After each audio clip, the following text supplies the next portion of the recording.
The Sangha is invited to come back to our breathing so that the collective energy of mindfulness can bring us together as an organism, flowing as a river with no more separation. Let the whole Sangha breathe as one body, listen as one body, chant as one body, transcending the boundaries of a delusive self, liberating us from the superiority complex, the inferiority complex, and the inequality complex.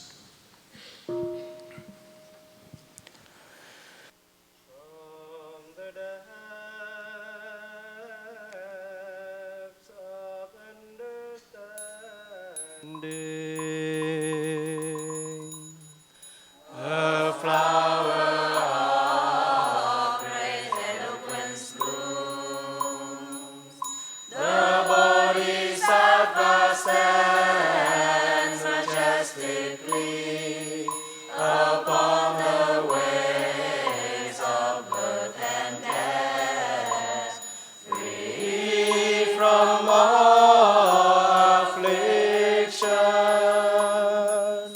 Her great compassion eliminates all sickness, even that once thought of as incurable.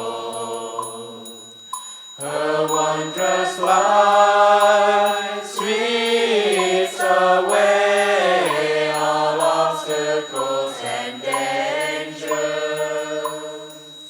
Her willow branch once waved reveals countless Buddha lands. Her lotus flower blossoms a multitude of practice centers. We bow to her, we see her true presence in the here and now. We offer her the incense of our hearts. May the Bodhisattva of deep listening embrace us all with great compassion. Namo Avalokiteshvaraya.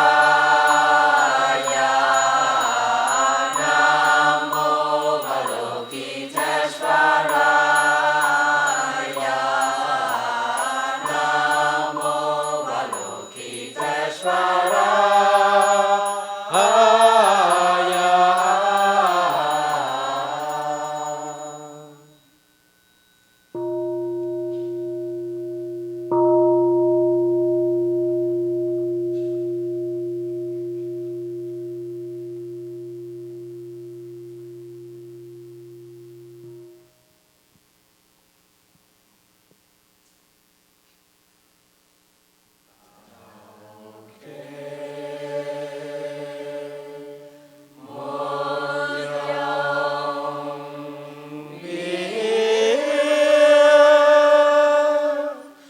Chạy mãi về phương Đông, Quan Âm bên nước lên, Tây sanh dấu phong trần. Cảnh dương rơi cam lộ, làm sông dậy mùa xuân, để hồ trong cố hồng làm lắng dịu buồn lòng. Nam mô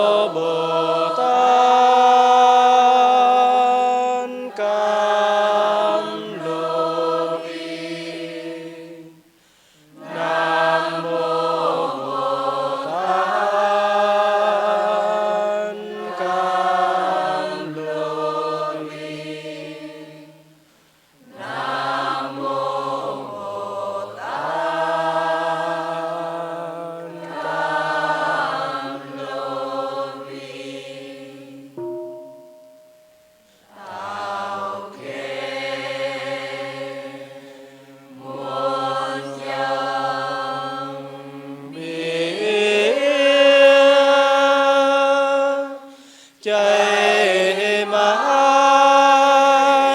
về phương đông. Quan âm bên nước Yên, thấy sạch dấu phong trần.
This is a Dharma talk for children today. So the children are invited to come close to Thay.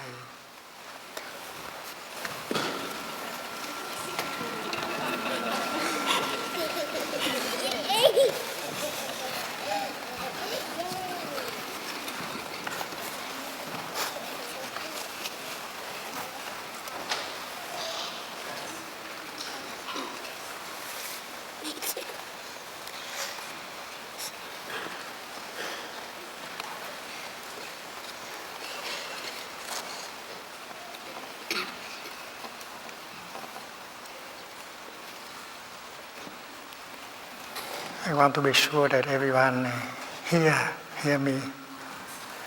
So please, if you hear me, please raise your hand. Thank you. Those.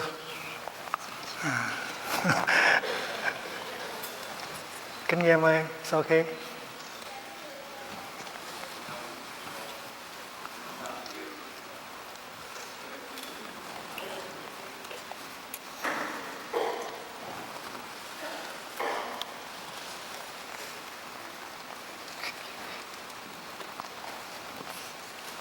Good morning, dear friends. Today is the 13th of August in the year 2013.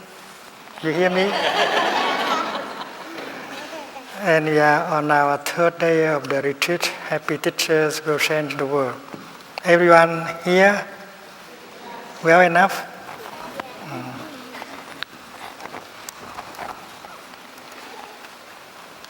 I had a dream about 20 years ago. I'm going to tell you about that dream. I have come to understand most of it, but maybe you can help me to understand it more fully. About 20 years ago, I dreamt I was a university student, about 21 years old. At that time, I was more above 60. And yet I dreamt to be a young student in a university.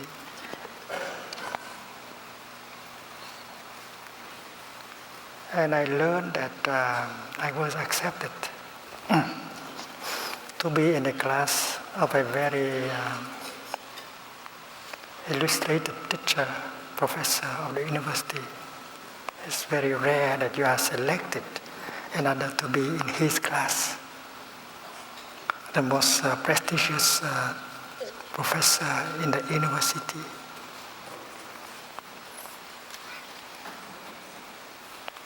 And I was told that I had to report, I had to go to that class right that day.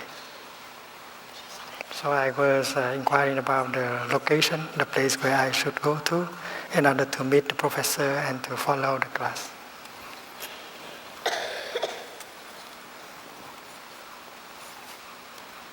And I stopped by the office and I asked the secretary, and she showed me the way to go to that class. And when I was trying to enter the door, I saw a young man who looked exactly like me. Exactly 100% like me. And who was trying to go through that door also. And I wonder whether he was also accepted to the class.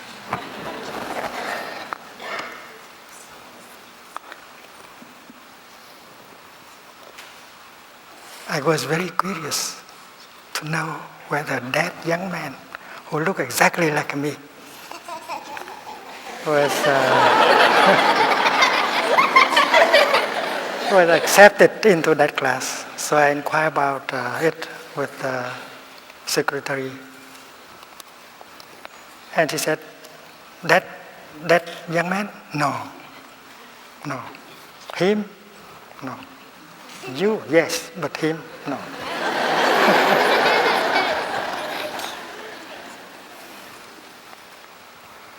very much later on, about 3 weeks after the dream, I tried to figure it out.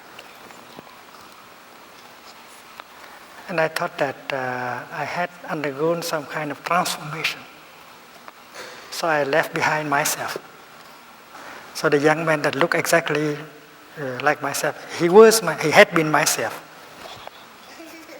So he was not accepted anymore, and I was accepted. I was another person, and I left myself behind. And that is the way I understood the dream after a few weeks. So I've tried to find my way up in order to be present on time at the class. And when I opened the door and went in, I was so amazed. I had imagined that there are only 20 or 30 students in that class, but there were thousands of them in that class. And I looked around, I saw through the windows very beautiful peaks of mountains full of snow. So beautiful. It was like I was in heaven, in the pure land of the Buddha. And that professor might be the Buddha.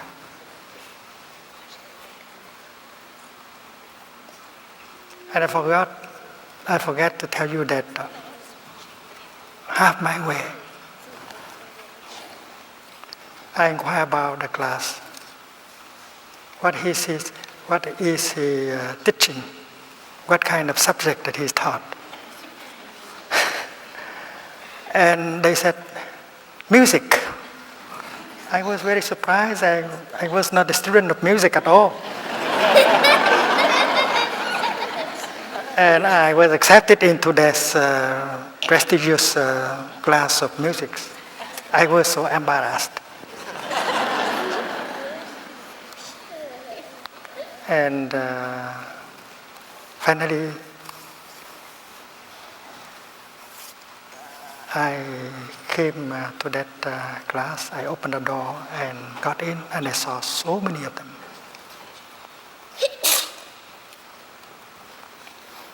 And then the worst thing is that someone came to me and said that today you have to make a presentation.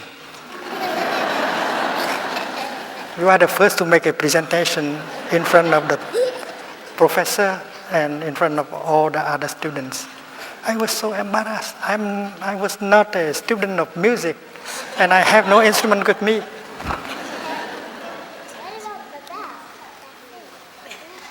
So I tried to look into my pocket. That's kind of habit energy to find out something. And suddenly, I touched a small bell in my pocket. And when I brought out my small bell, I regained my confidence. Me, using the bell, I can do it.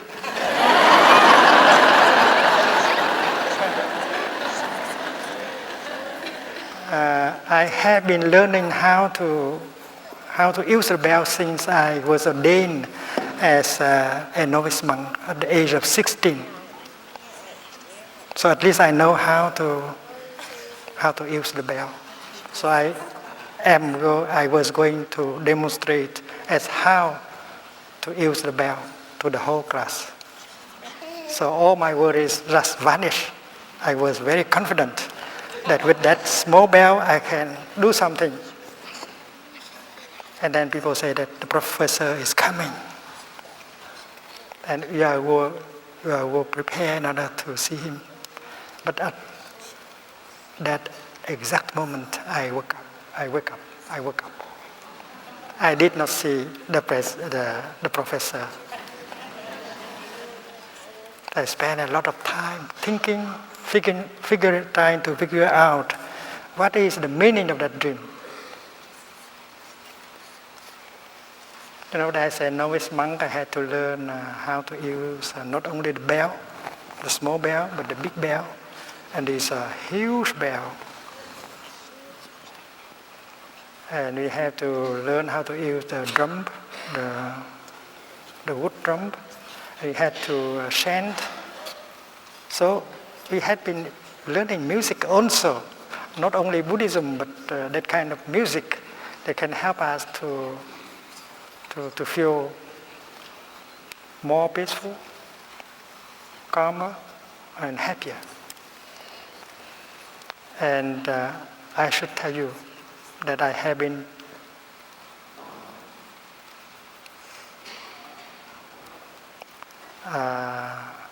using the bell in the last 71 years. In order to use the bell well, you need to be a bell master. And I want to tell you today how to be a bell master. A good bell master. A bell master is the one in charge of inviting the bell to sound. And you have to be very peaceful, very concentrated in order to produce a sound that is of good quality. And I have been trained to be a bell master in the last 71 years. And I think I know how to invite the bell to sound. You don't say hitting the bell. You don't say striking the bell. That is too violent. We say inviting the bell to sound. There is the bell and there is the inviter. This is not a stick, but the inviter of the bell. So we use the passion, invite the bell to sound. The bell is like a Buddha, a tiny bodhisattva that helps us to wake up and to breathe and to calm ourselves.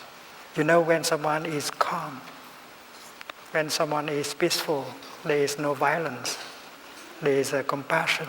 That is why we like very much to come and close and sit down near that person. A person who has calm and peace. Such a person is very pleasant to be with.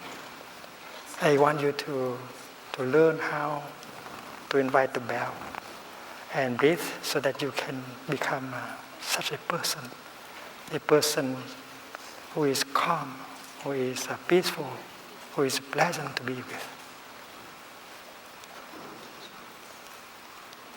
And that is why the first thing we do is look at the bell as a friend who helps us to go home to ourselves and become calm and peaceful.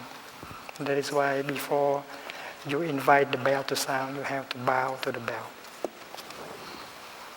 Bow to the bell. Mm-hmm. And if it is that little bell, you call it a mini bell.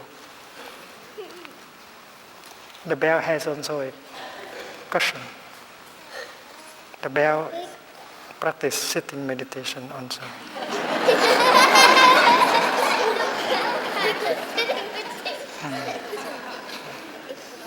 You can allow the bell to sit on her own cushion and invite the bell to sound.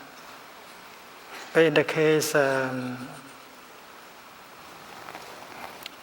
you like to put it on the palm of your left hand, you can do that. And I raise my hand up to this level, and I imagine that my hand is a lotus flower with 5 petals. And this is a jewel in the heart of the flower. It's very beautiful. Om Mani Padme Hum means all the jewel in the heart of a lotus flower. And then if you want to be a bell master, and you have to practice breathing in and out 2 times. And there is a verse that you have to learn by heart in order to breathe so that you can calm down and become qualified as a bell master. And that verse is like this. Body, speech, and mind in perfect oneness. I send my heart along with the sound of this bell. May the hearers awaken from their forgetfulness and transcend the path of anxiety and sorrow. 4 lines. And the first line is for your in-breath. The second line is for your out-breath. The third line is for your in-breath. And the fourth line is for your out-breath also. So please memorize. At that time, we did not have the English version of it. We did not even have a Vietnamese version of it. We had only a classical Chinese version of it. And we had to memorize the Chinese version. Body, speech, and mind in perfect oneness. You bring your mind, your body, and your speech together, so are you concentrated. Body, speech, and mind in perfect oneness. I send my heart along with the sound of this bell. You have to put your heart into the bell, into the sound of the bell. The sound of the bell should have a good quality. It should have peace, love in it. May the hearers, may those of you who listen to me awaken from their forgetfulness. Forgetfulness is the opposite of mindfulness. You are distracted. You are not concentrated. You are not there. You are in forgetfulness.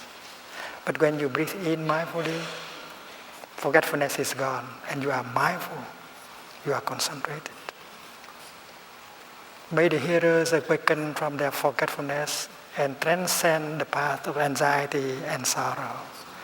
And after you have breathed in and out 2 times like that, you are calm and you are qualified to invite the bell to sound.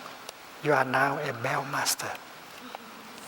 And then the first thing you do is to offer a half sound like this. That is not a real sound. It's not a full sound. It is a half sound. And the purpose of that half sound is to warn everyone that a full sound is going to happen very soon. So that everyone has the time to prepare themselves for the reception of the full sound of the bell. And you have to be compassionate. You have to give people enough time to prepare. They have to stop the thinking. They have to stop the talking. They have to relax the body in order to be ready to receive the full sound of the bell. Because the full sound of the bell is like the voice of the Buddha calling us home to ourselves.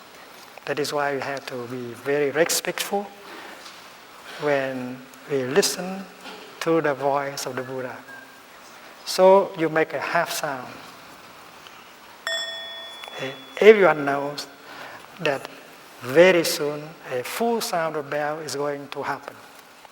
And you allow people to have at least 10 seconds to prepare themselves. Maybe 6 seconds for breathing in, 4 seconds for breathing in, and 6 seconds for breathing out. That is a good time for people to prepare themselves, to stop thinking, to stop talking, and to stop being tense in order to get ready to receive the voice of the Buddha. Half sound.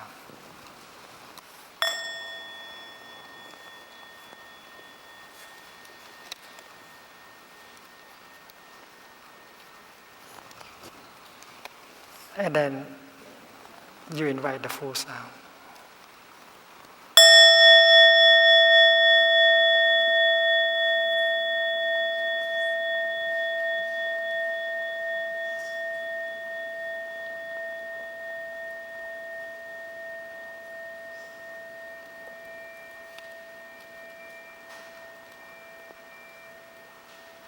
With the full sound, everyone has an opportunity to enjoy breathing in and breathing out 3 times, very deep. And they bring a lot of peace and calm and joy into themselves.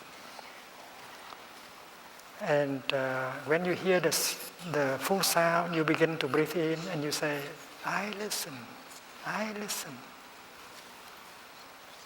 You are listening very deeply. You allow the sound of bell to penetrate into your body, every cell of your body. I listen, I listen. That take about 3 or 4 seconds. And when you breathe out, you say, this wonderful sound brings me back to my true home. This wonderful sound brings me back to my true home. And it takes about 5 or 6 seconds in order to enjoy breathing out.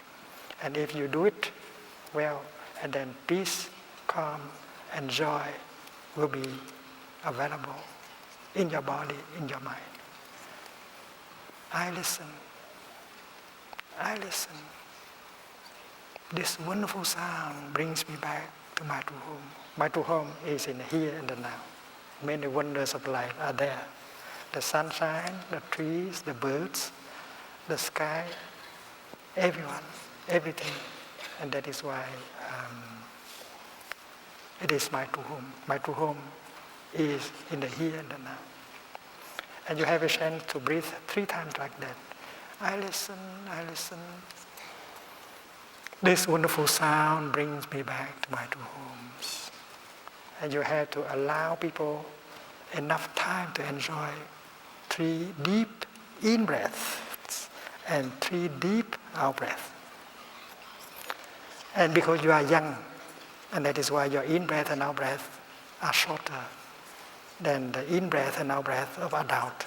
So that is why after you have finished your 3 in-breath and out-breath, you give them some extra times, maybe 10 more seconds. Be generous as a bell master. Allow people enough time to enjoy deeply the 3 in-breath and out-breath. And you know that is a practice of peace. If you do it, if you have the habit of doing that, then 3 in-breath and out-breath can bring a lot of peace, calm, and joy and relaxation to us. So you finish your 3 in-breath and out-breath and give them 10 extra seconds. You count 1, 2, 3, or you breathe in and out another time. Instead of 3 times, you do 4 times. And then you offer the second full bow, so full sound.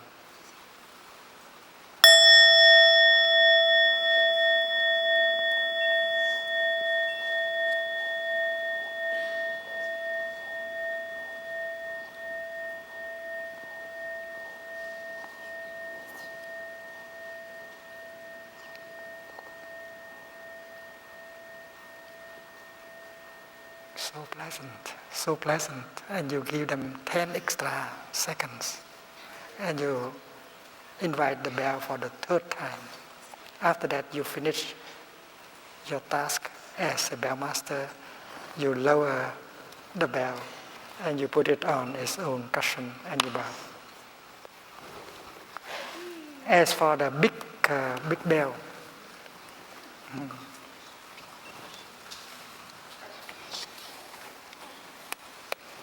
I cannot put it on my hand.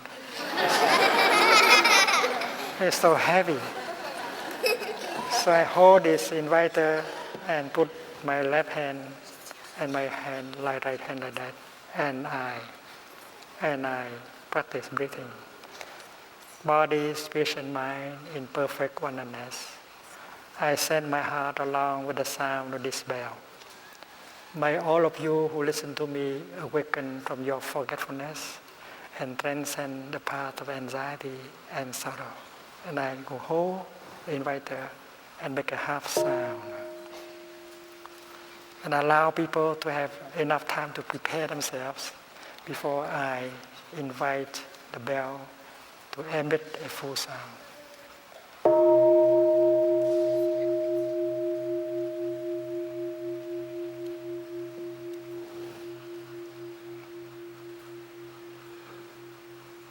Very gentle, not violent at all. You help the sound, help the bell to emit the sound. You don't hurt the bell. And that is why the line is not directly like this, it is like this.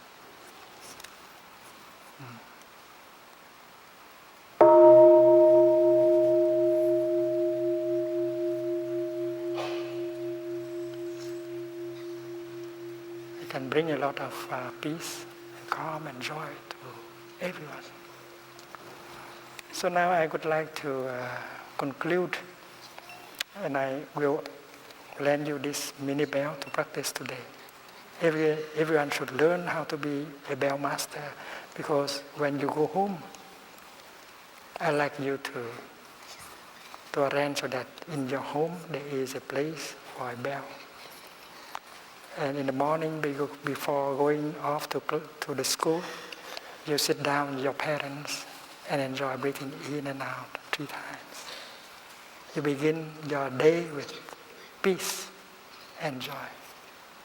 And in the evening, before going to sleep, you sit down with your parents and enjoy 3 times of breathing, 9 in breath, 9 out breath, with the 3 sounds of the bell. This is wonderful. It's wonderful to bring peace into your home, your family. And you need only a little bell. You don't need that big bell. And every time the atmosphere in the family is not peaceful enough, Daddy is a little bit irritated, or Mommy is crying, it's time for you to go to the bell and breathe and invite the bell to sound. Daddy and Mommy will breathe in and out and will feel much better after 3 sounds of the bell. I want you to do that. Bring peace into your family. When there is no problem, the bell help us to be more peaceful, happier, more concentrated. And when there is some problem, someone is angry, someone is crying, breathing with the bell 3 times will bring peace and harmony into the family.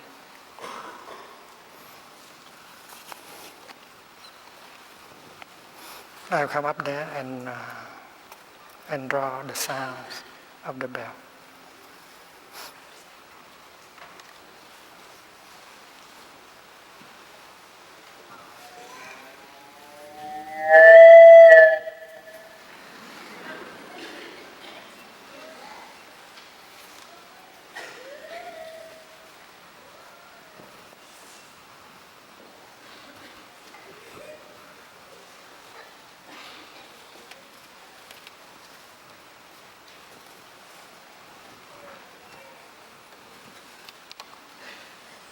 So holding the bell, you practice breathing according to the poem, the verse.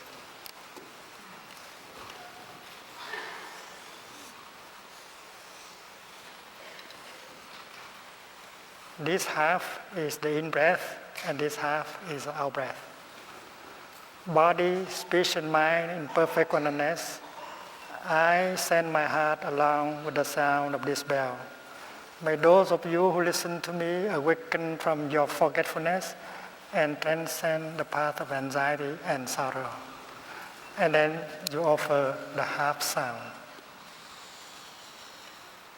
After không có âm thanh nữa là tại sao?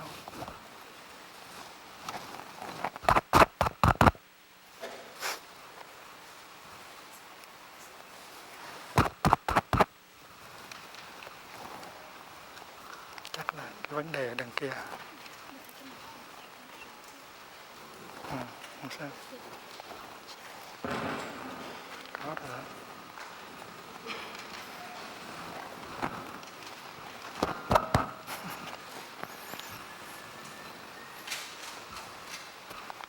So after you have offered a half sound, you give people enough time for 1 in breath and 1 out breath, so that they can prepare themselves for the reception of the full sound, right?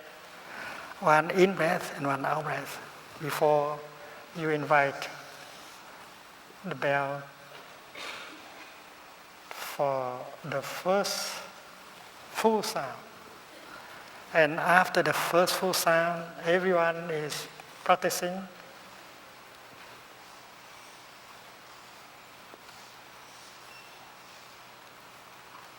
I listen, this wonderful sound bring me back to my true home. I listen, this wonderful sound bring me back to my true home. But there are other verses, like breathing in, I feel alive, breathing out, I smile to life in me and around me. There's so many beautiful gathas to use. I listen, this wonderful sound brings me back to my true home. You have finished your 3 in-breath and out-breath, and you give people another extra 10 seconds so that they can enjoy deeply the 3 in-breath and out-breath. And then you invite the bell for the second time, the full sound, and then everyone will enjoy breathing in, breathing out 3 times.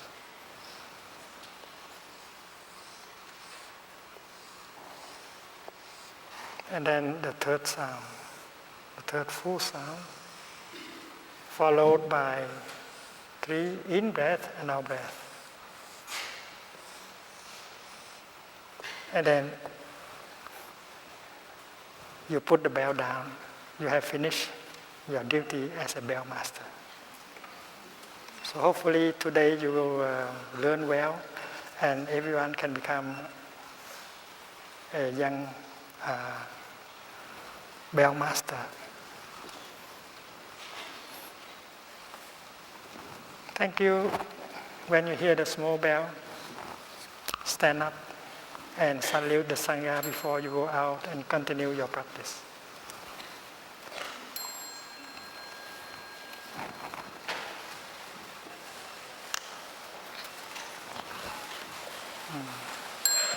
Have a good day. Enjoy yourself.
During one of my visits to India, I met Mr. Narayan, who was a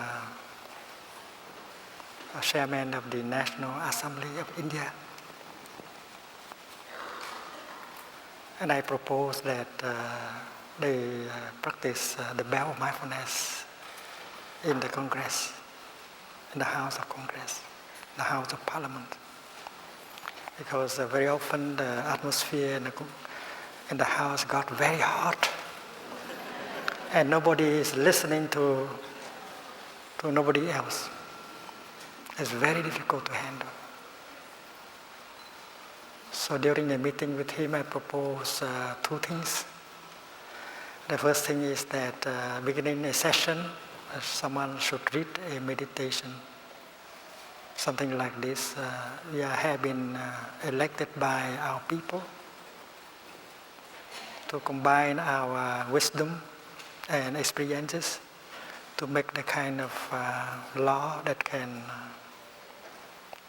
help the country to be more peaceful, happier, more harmonious. And that is why we should try our best to listen to each other. The practice of loving speech and deep listening, so that we can serve our people much better. So read some texts like that. And it is possible not to use any religious terms in the text that everyone can agree. That is kind of meditation, bringing the practice of deep listening and loving speech into the Congress so that everyone can listen and understand better. And then every time the atmosphere in the house becomes very hot, and then the chairperson has the right to use the bell of mindfulness. When the bell of mindfulness is heard, everyone in the house should stop talking, shouting, and listen and breathe in and out and try to restore peace.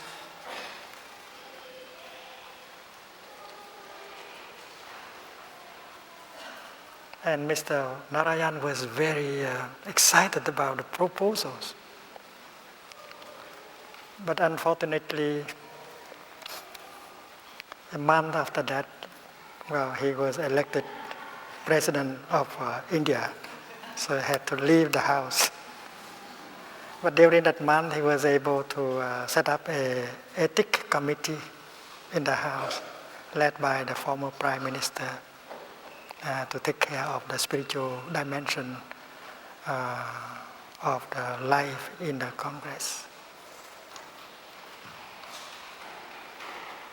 I think in our family, we have to discuss with our children about the practice of the bell of mindfulness. We choose happy moments and discuss with our children that when there is not enough peace in the family, anyone in the family has the right to go to the bell and practice breathing in and out 3 times before inviting the bell to sound. And that go help father, mother, and children. And we train children when they cry, when they are angry, and if they hear the bell, they should know how to go back to their in-breath and out-breath in order to breathe in and out. And they will sign in the treaty of peace with their parents. In every house we can arrange so that we have a place for sitting and breathing. It does not need to be a big room, large enough for a few cushions for father, mother, 1 or 2 children, and maybe 1 cushion for a guest, 1 or 2 for a guest. And it's nice to start the day with sitting together and practice mindful breathing to have more peace and joy and harmony and togetherness together. And in the evening, before the children go to sleep, parents can sit down with them and practice mindful breathing. That's beautiful. And every time the atmosphere in the family is not calm enough, harmonious enough, and then even the children have the right to invite the bell. I know that many children suffer so much when the tension between father and mother was so strong, and they did not like that, and many of them take refuge in the bathroom. That's a tragedy. So instead of going to take refuge in the bathroom, they go to the breathing room, that mini meditation hall in the house, and sit down and breathe, invite the bell to sound. I think that is civilization.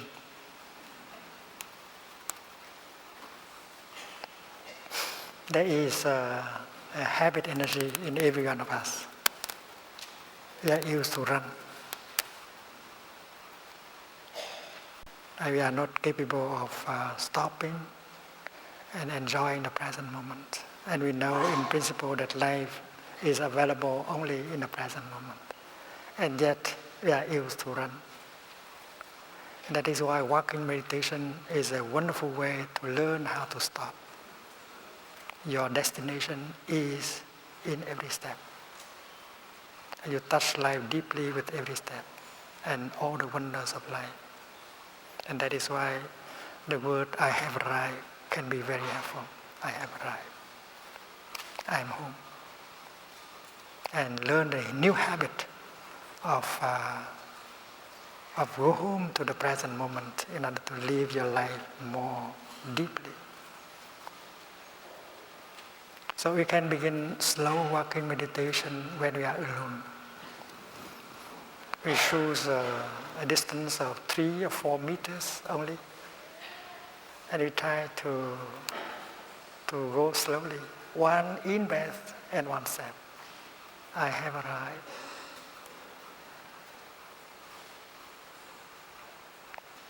I am home.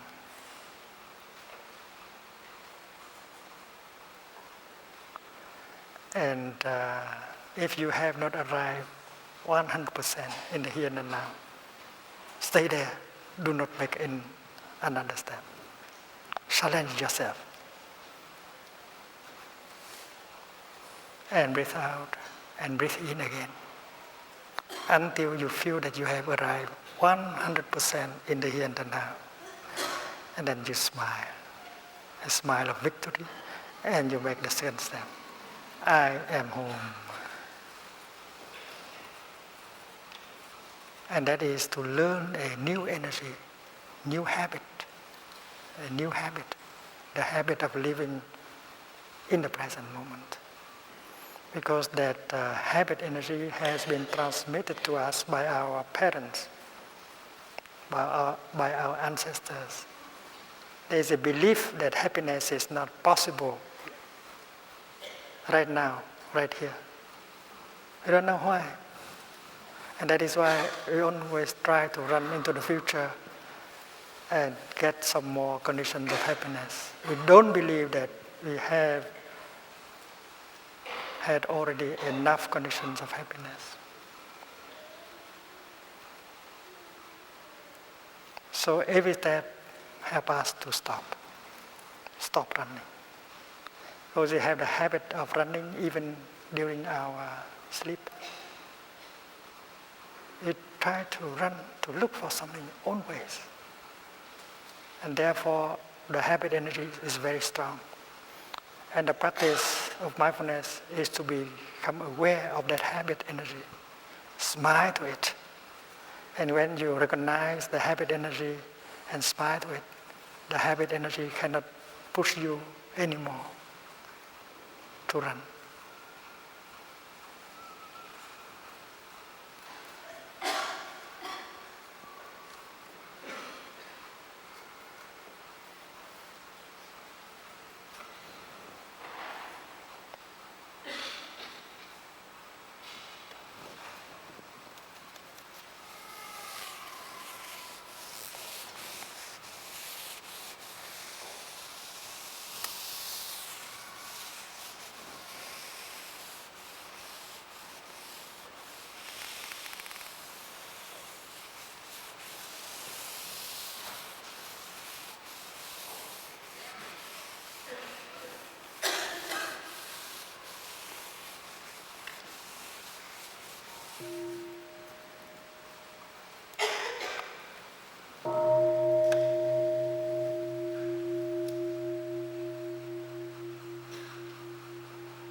Yesterday we spoke about watering the good seeds in us. We have a list of 51 mental formations. The Dharma teachers of Plum Village can provide you with a list of these mental formations. Formation is a technical term. Anything is a formation, like a flower. Many non-flower elements have come together and help the flower to manifest as a flower. So a flower is a formation, is a physical formation. My hand is a physiological formation. My anger is a mental formation. And the practitioner is capable of recognizing a mental formation when it arises. If the mental formation called jealousy is coming up, you say, "Hello there, I know your name. You are jealousy. I will take good care of you." So it's good to have the list of the mental formations. When I was a student at the Buddhist Institute, we had to learn, memorize these, the names of all these mental formations, so that we can recognize them every time they come up.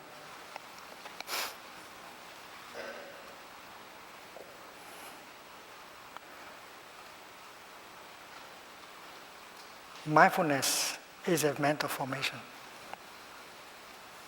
Everyone has a seed of mindfulness.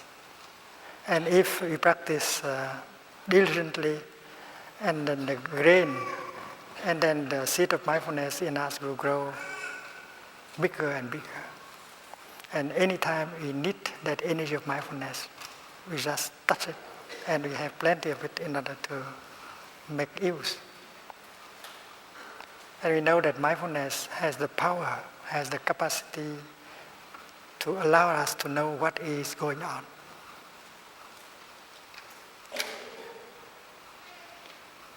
Going on in our body, going on in our feelings, going on in our mind, and going on in the world. So mindfulness has 4 objects. The first object of mindfulness is body. And we have 4 exercises on mindful breathing in order to take care of our body. And then we have the realm of feelings.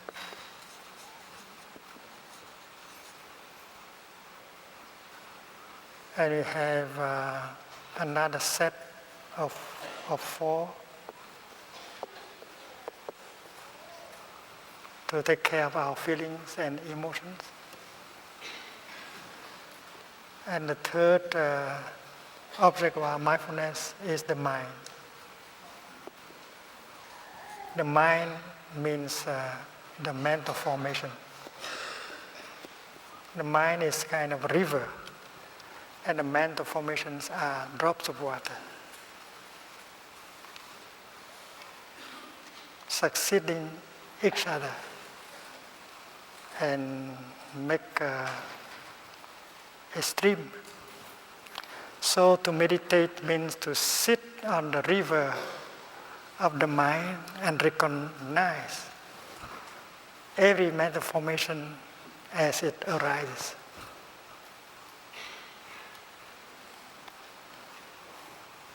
This is to be aware of our in-breath and out-breath.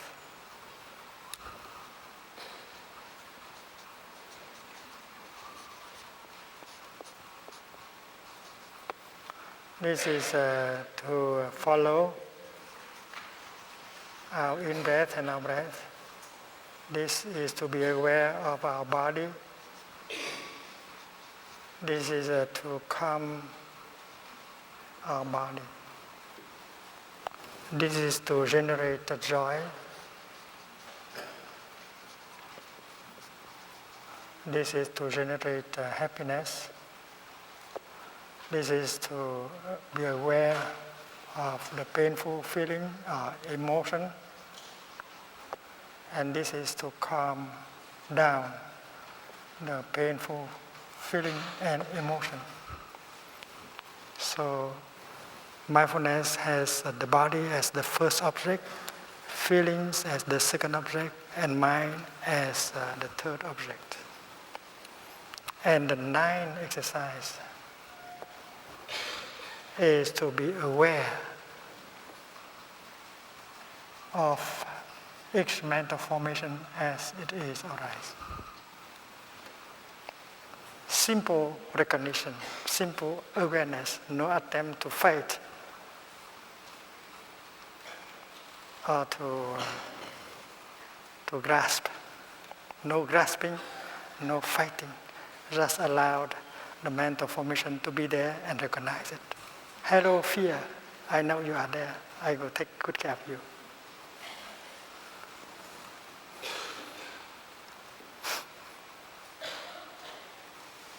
So it is useful to have a list of mental formations so that you can recognize them easily, calling them by their true names. And the 10th exercise of mindful breathing is to make the landscape of the mind consciousness beautiful, happy. Yesterday, we have seen that consciousness has at least 2 layers, and the lower layer is store consciousness. And there are good, wholesome seeds down here, and among them, the seed of mindfulness, the seed of concentration, the seed of insight, the seed of understanding, love, non-violent, joy, happiness, and so on. So the practice of the 10th exercise is to help, is to invite these wholesome seeds to manifest. The seed of mindfulness, the seed of concentration, the seed of insight, the seed of understanding, love, compassion. There are many good seeds in us. And if we want to be happy, we should learn the art of happiness, watering the good seeds in us. When we come to a retreat like this, we have a chance to water the good seeds.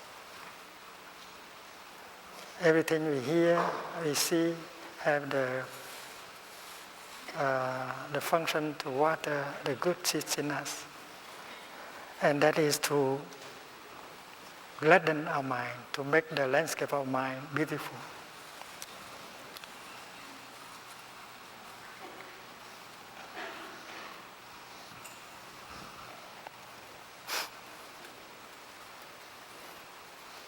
So the first aspect of the practice is to give these beautiful seeds a chance to manifest.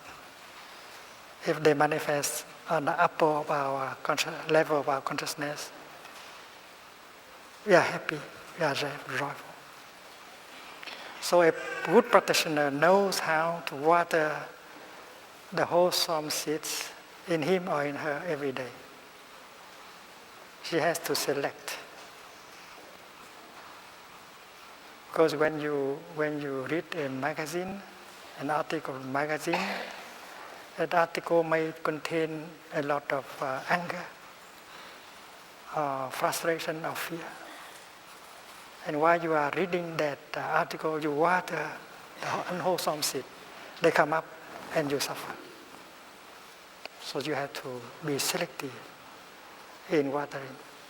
You try to read only, you try to view only the things that water the good seeds in you. And this we can discuss with our children and students, because many of us are intoxicating ourselves every day by unmindful consumption. Even conversation can be very toxic. The other person may talk to us for 1 hour, and what she says is full of anger and fear and despair. And if we listen like that, we water those unwholesome seeds in us, and we get sick. And if you are a psychotherapist, protect yourself. Because every day you listen to stories of suffering. You have to establish a balance. You have to go to the Sangha, you have to water the good seeds in you, otherwise you cannot continue for a long time.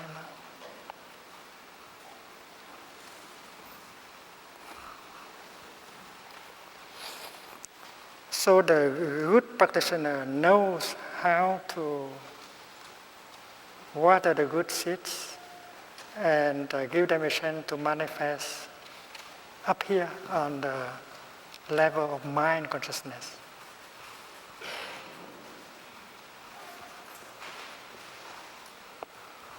And she's happy, she's pleasant, and her partner will enjoy that.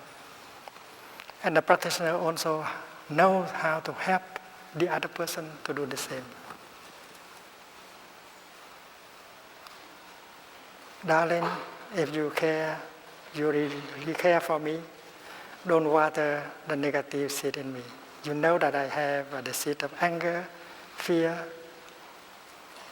jealousy, and so on. And if you water these seeds, I will suffer. And if I suffer, you have to suffer with me.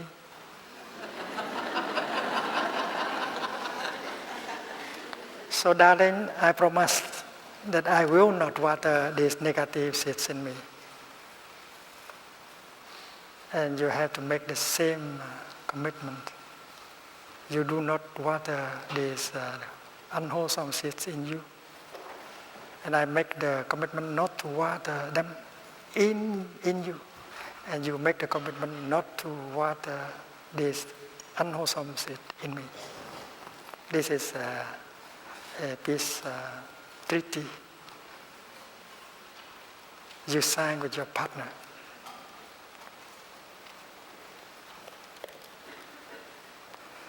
And the first step of the practice is called the practice of selective watering, or the practice of true diligence, is not to give the negative seeds down here a chance. Allow them to sleep quietly down there. If you do love me, please don't water these seeds in me.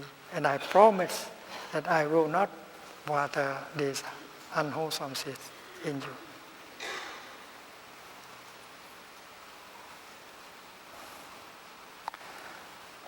And the second aspect of the practice is that if by chance, if it happens that one negative seed is water and manifests here as a mental formation, you should know how to help that to go back to its place of origin as quickly as possible. You don't try to suppress. There are many ways. The first way is to invite the seed of mindfulness to come, to recognize, embrace. And after a few minutes, it will lose some strength and it will go back to the original place here.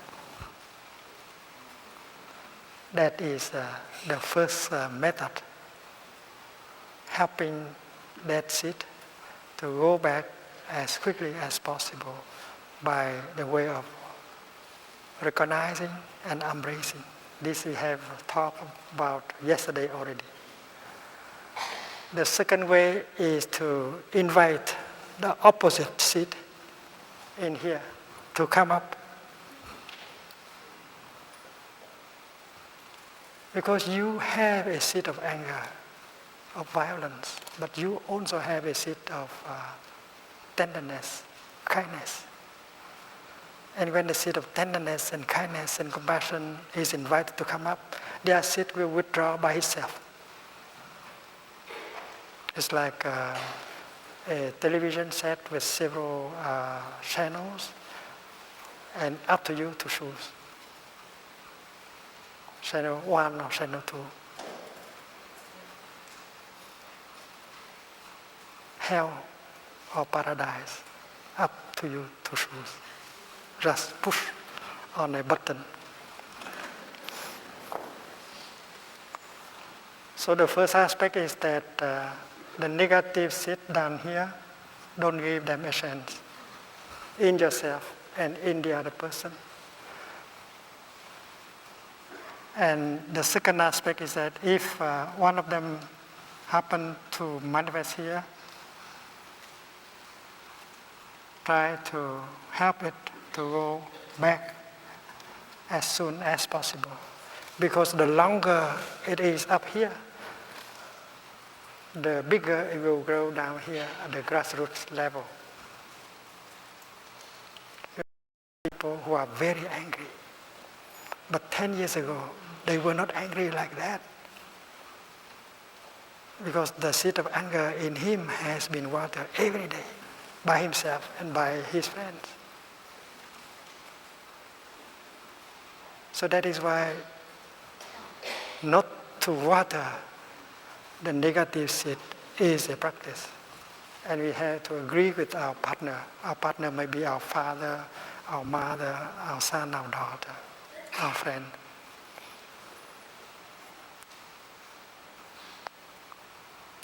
And then the third aspect of the practice is to recognize the good seeds in you and invite them as frequently as possible. Because their presence in the level of mind consciousness will bring you joy, happiness, gladdening our mind. The 10th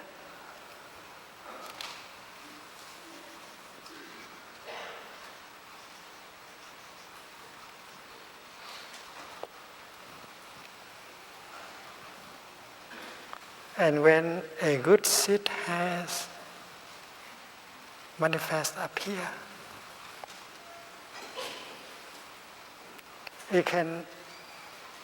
we may like to keep it up there as long as possible. May the joy last, que la joie demeure. It's like when you have a good friend visiting, you like to keep him or her longer with you. The same thing is true with this.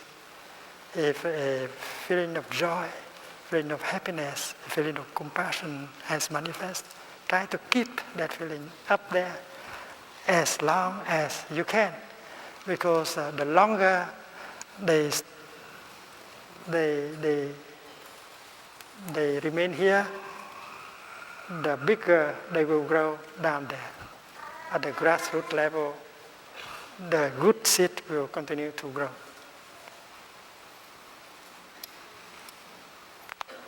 It's like when we come to a retreat of 1 week, some of the good seeds are water, and if we have the retreat extended to 2 weeks, and then the good seeds will grow bigger.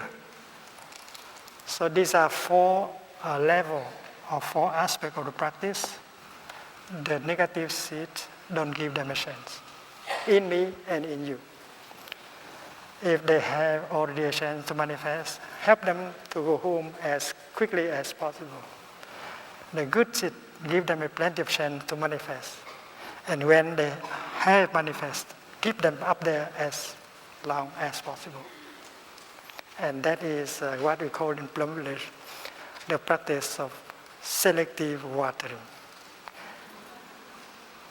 and you can change the situation very quickly. Even 1 hour of practice can already change the situation.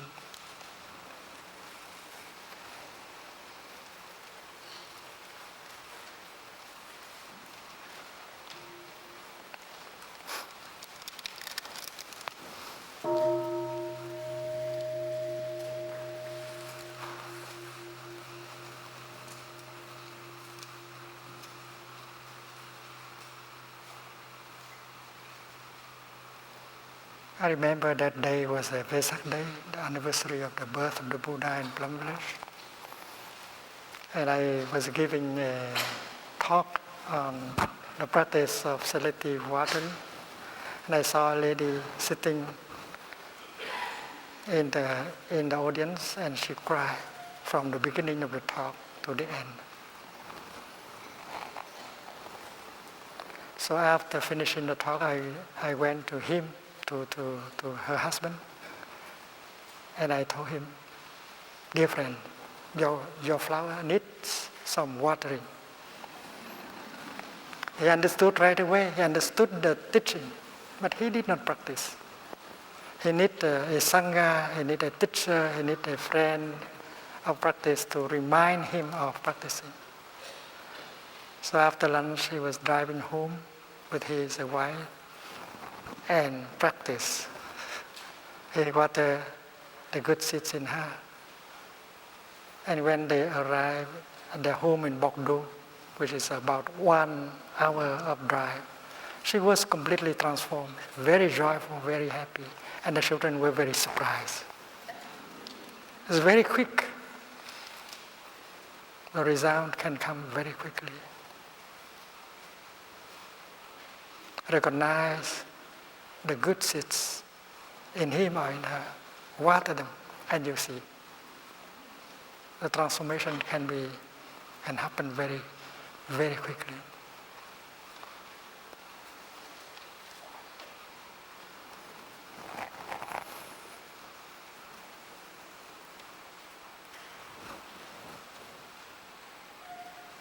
The 11th exercise is to practice concentrating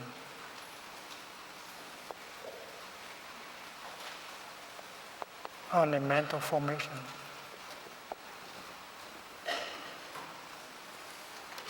You practice looking deeply into the nature of that mental formation, like fear, anger, despair. And the 12th exercise of mindful breathing is to liberate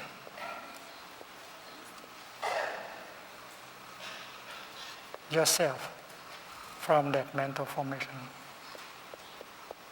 like fear, anger, despair. And this is the 12 exercises on mindful breathing. And there is another set of 4. All these have been proposed by the Buddha.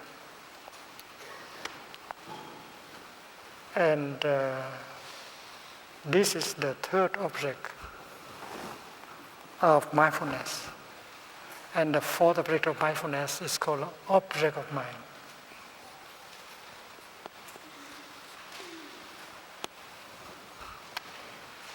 Which means the world. This is about perception, our perception of the world. Scientists will say that this is nature comprising galaxies, stars, sun, moon, trees, mountains, rivers, electrons, and so on. But in Buddhism, we say objects of mind. Because everything depends on the mind. There's one thing you can be sure of. Galaxies, or cosmos, or trees, or birds, or river, or mountains, they are at least the object of your mind. Because mind includes subject and object. And every mental formation also includes subject and object. To be angry is to be angry at something, at someone. You cannot be angry at nothing. So anger needs an object. Anger is a mental formation. Perception is a mental formation. To perceive means to perceive something. You cannot perceive without an object. The perceiver and the thing that is perceived, they manifest at the same time. So subject and object, they inter-are. You cannot take subject out of object and object out of subject. That is the nature of interbeing. It's like yesterday we talked about that sheet of paper, the left and the right. You cannot take the right out of the left and the left out of the right. The same is true with perception, with the mind. Mind and object of mind inter-are. You cannot take one from the other. And modern science begin to realize that you can no longer be an observer, you have to be a participant. And that is why in Buddhism, since 2,600 years ago, we don't say object of mind as the cosmos or nature. We call it by its true name, objects of mind, including cosmos,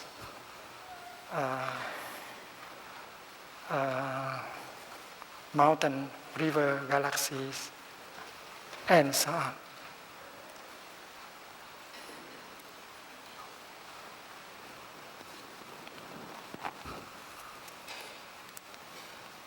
And the fourth realm of mindfulness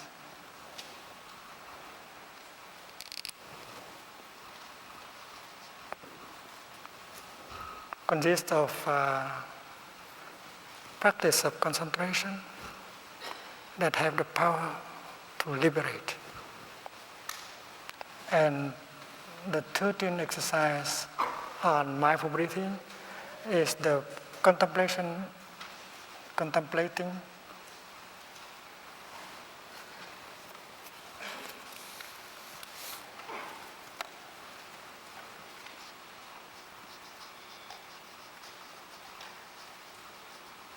impermanence.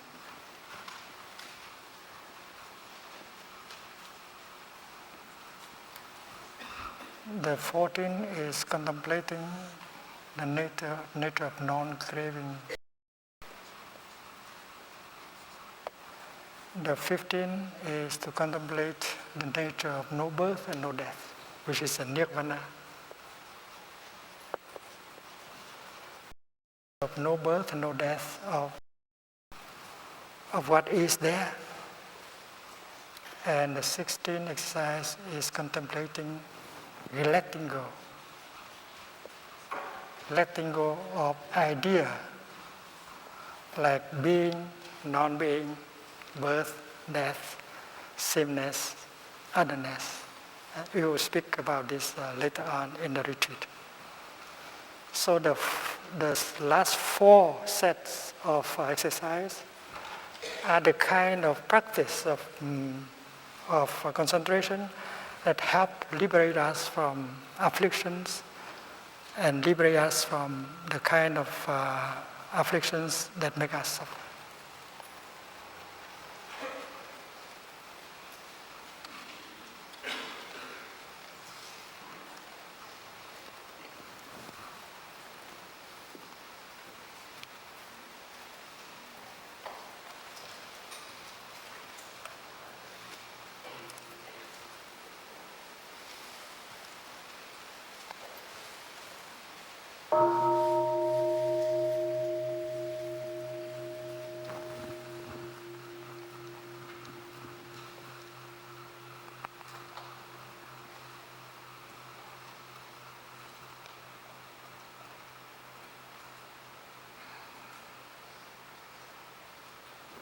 Dear friends, eating can be a deep meditation also. We know that while eating,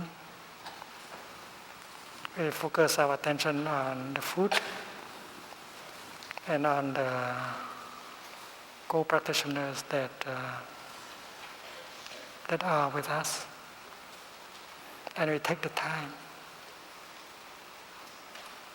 to eat our lunch, our breakfast. It can be very joyful. During breakfast time or lunch time, we can stop our thinking, because the thinking always takes us away from the here and the now.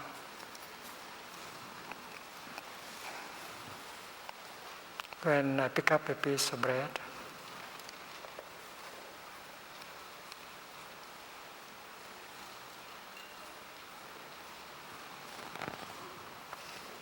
I may spend 1 or 2 seconds. 1 second is enough to recognize that is a piece of bread. That's mindfulness. And mindfulness has concentration in it. And 1 second of mindfulness and concentration allow me to see that this breath contains the whole cosmos. The rain, the cloud, the earth, time, space, farmers, everything. And when you see that, mindfulness, concentration bring insight.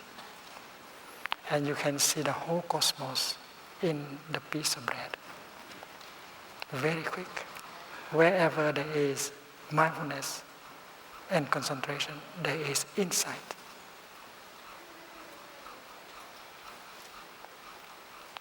And when you put that piece of bread into your mouth, you are in touch with the whole cosmos.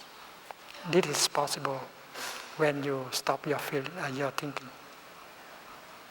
And while you chew the piece of bread, you are really in touch with the cosmos, because no thinking is there to cut you off from reality. And it's possible to enjoy chewing the bread 30 times. Even without butter, without jam, if you chew it 30 times, it becomes very tasty. You try and see. And you can go to up to 40 times, 50 times. Become very tasty, and when you swallow, it's already more than half digested.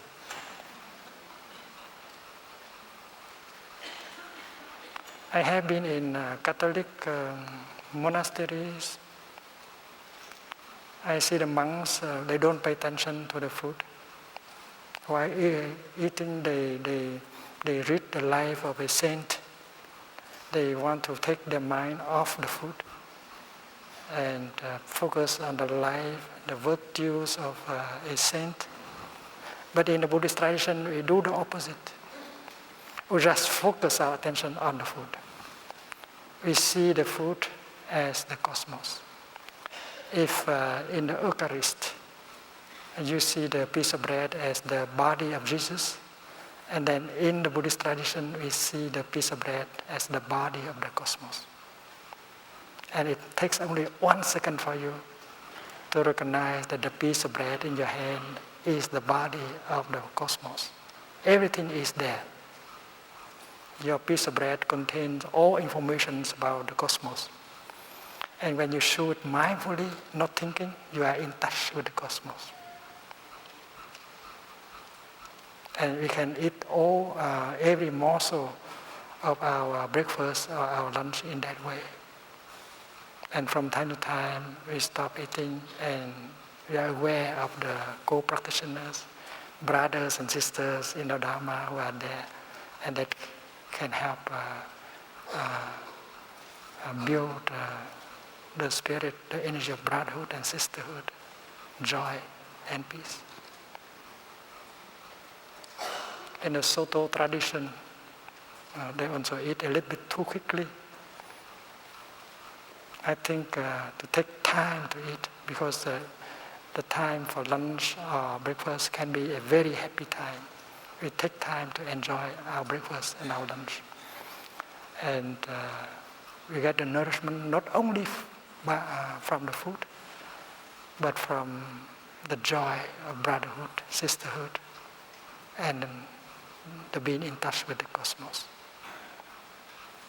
So let us try to enjoy our lunch today in that spirit. Enjoy lunch. Stop the thinking and being there fully, body and mind,